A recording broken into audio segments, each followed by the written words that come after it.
Welcome to a Thursday edition of the show. Just wrapped up 3 incredible interviews to finish the Back to School series. Had Michelle Borba, right?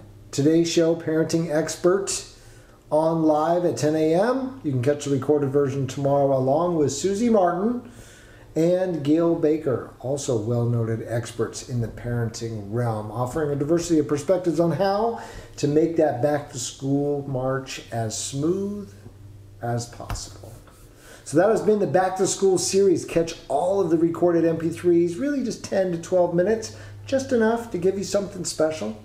Today's topic, though, something huge. I gave you the first day tips, right? How to get along, how to get moving forward. Gave you the first week, gave you the first month. Now I want to narrow the focus down on building the relationship with teachers. First, I've got 3 tips for kids, middle schoolers. Now, don't need to sit in the very first row because, hey, that's just not cool. Unless, of course, you like sitting in the first row, then by all means go and do that. But sit towards the front. All right? Why? Because it says something about you. It says that you care about being there, and that is the perception that you want a teacher to have, especially during the first couple of weeks at school. Now, teachers are going to see about 150 kids. If you go to a public middle school, the average school, they're going to see 100 to 150 kids a day. You need to be the one they remember in a positive way. And when you sit towards the front of the classroom, you begin to do that. Tip number 2, hang back for a second when class gets over. You got to tell your friends, hey, I think I left something in the classroom. Right? You're going to hang back and you're going to go and you're going to introduce yourself. Hello, my name is. Just wanted to introduce myself. That's all. Don't need to do anything beyond that. That leaves a lasting impression. This is a kid who I'm going to be able to count on this year. What you're doing is you're building that positive perception in your teacher's mind that you really care about being at school, and you may need the benefit of the doubt sometime along the way. You may just have an off day, and you need the benefit of the doubt, which means you need them to believe that you just had a bad day and this isn't a trend. Really, you are a great student. It makes a huge difference. Okay? And then number 3, biggest tip to share with you. Put extra effort in your first assignment, your first test, your first project. Really reinforce the idea that you are here to do your best. And how can you do that? Spend extra time, extra effort on that first assignment, study a little bit longer, be thorough in your preparation for the first test, and then turn in a stellar project.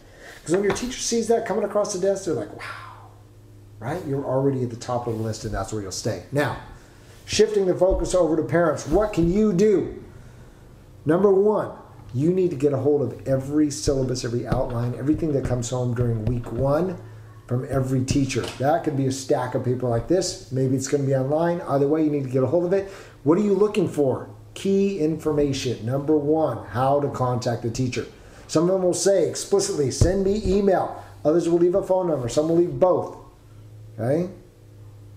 Get a hold of that contact information. Why? Because tip number 2, after week number 1, throwing a lot of numbers at you, but wait a week.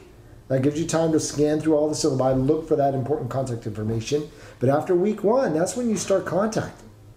That's when you send the email or the voicemail, and you say, very quickly, in just a short message, you say, hello, my name is, my child in your 3rd period, so excited to have you in her life this year. We really value the time that you're going to put in. That's it. Don't need to ask questions. Don't need to make comments about the syllabus or how tough the homework schedule looks. No. Just something positive. Again, laying the groundwork for a great parent-teacher relationship throughout the year. Okay, so that was tip number 2. You have to make contact. Now, tip number 3. This is the one that parents rarely implement, which I am going to highly encourage you to do. Tip number 3, follow up. It's not enough to send an email in week number 2 and then, you don't show up the rest of the quarter, the rest of the semester, the rest of the year.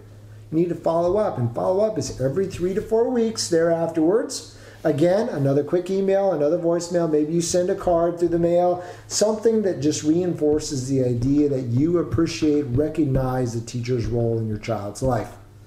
Again, point out the positives, right? So-and-so's having a wonderful time in your class, challenging, but really enjoying the school year. Thank you again for the time and effort you put in. Now, Things are not always rosy, right? There may be times when you have some critical questions. There may be a concern. Let me tell you though, your concern comes to the top if you have built a positive relationship. 90% of the communication that teachers get from parents, the first time they communicate is when there's a problem, right? So that's what they're expecting, but not from you. You have nothing but positive things to say until maybe there is something that you need to broach. Maybe there is a challenge or conflict, right? But then again, you built a relationship, so you get the first response. You need to have that positive relationship. So what am I talking about? From both the kids and the parents, build a positive relationship with the teacher. It's a huge part of the school year, a huge part of your success. All right. Enjoy the end of your Thursday, and I'll see you back tomorrow for the big show. Take care.